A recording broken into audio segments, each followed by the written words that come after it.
সরকারি রুল মতে প্রত্যেকেরই কিন্তু এই লাইফ জ্যাকেটটা ব্যবহার করা জরুরি, কারণ কে নিগে কোনো দুর্ঘটনা তো কই আহে না।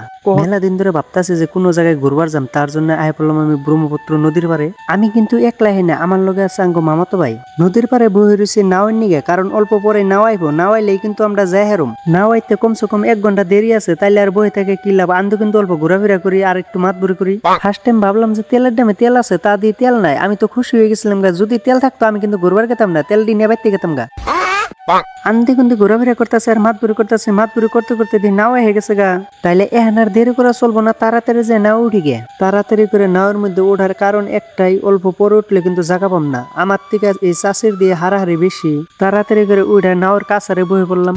সরি, নাওর কাছার না, আনার। আর অনে যে একটা নাও দেখতেছেন, ওই নাওটা যাবো দক্ষিণ বার গোড়াই মারি। নাওর মধ্যে উঠে অল্প বাপ নিতেছে, আন্দে সেলফি মারতেছে। তারপরে দিয়ে আমার আইনে দিল লাইফ জ্যাকেট। আমি যে লাইফ জ্যাকেটটা পরছি, এই লাইফ জ্যাকেটটা পরা অবস্থায় যদি আমি কোনো দুর্ঘটনায় মরিয়া যায়, তাও কিন্তু আমি পয়সা পাবো। আর এই নাওর মধ্যে যতটি যাত্রী আছে, ব্যক্তি যাত্রীর কিন্তু লাইফ জ্যাকেট ব্যবহার করাটা বাধ্যতামূলক। সরকারি রুল মতে প্রত্যেকেরই কিন্তু এই লাইফ জ্যাকেটটা ব্যবহার করা জরুরি, কারণ কে নিগে কোনো দুর্ঘটনা তো কই আহে না। কখন কোন দুর্ঘটনা হয় আমরা কেউ জানি না, তার জন্য কিন্তু সবেরই এই লাইফ জ্যাকেট পরাটা বাধ্যতামূলক। এখন আর বেশি টাইম দেরি করবো না ঘাটে, কারণ কে নিগে সময় হয়ে গেছে। এখন কিন্তু নাও ছেড়ে দিব। সারা নদী এলাম ভালোই, মধ্যে নদীতে আহেনে যে এমনি বিপদে পড়ুম জীবনও ভাবছিলাম না। বিপদ মানে কইবার গেলে মধ্যে নদীতে যে আহার পরে যে এত বৃষ্টি আর বাতাস আইব আমরা কেউ জানি না।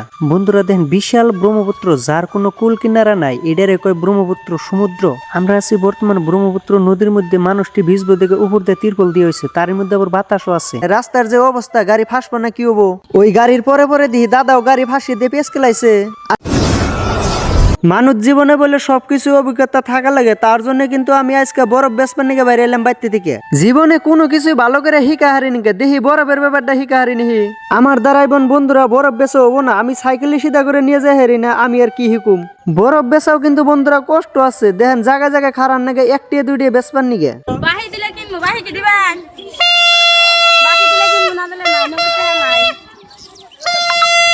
বাকি তো দেন যাবো না গো, আমিও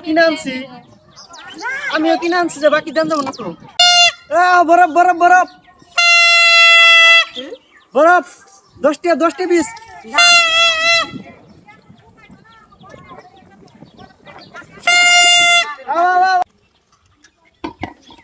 কাস্টমারও নাই।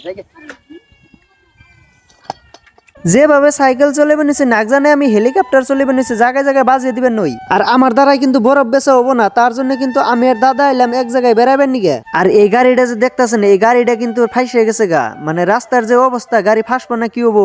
ওই গাড়ির পরে পরে দিই দাদাও গাড়ি ফাঁসিয়ে দিয়ে পেঁচ কেলাইছে। আসলতে আমাকে এই রাস্তা দিয়ে আহা উচিত নাকি, মেঘাইলে বাদা কিন্তু মেলা খারাপ হয় এই রাস্তাটা। দাদা তো গাড়ি ফাঁসিয়ে দিয়ে না গাড়ির চাকা চুকে বাকি নষ্ট করে হেল দিছে। গাড়ি কিন্তু সার্ভিসিং এ দিয়ে হয়েছে।